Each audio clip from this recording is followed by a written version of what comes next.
This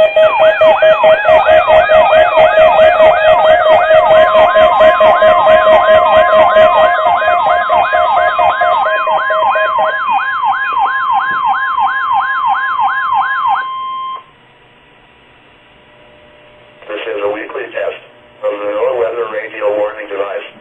During potentially dangerous weather situations, specially built receivers are automatically activated to warn of the impending hazard. Tests of these receivers normally are conducted by the National Weather Service every Wednesday around noon when there is a threat of or existing severe weather in the area on Wednesday. The test is postponed until the next good weather day.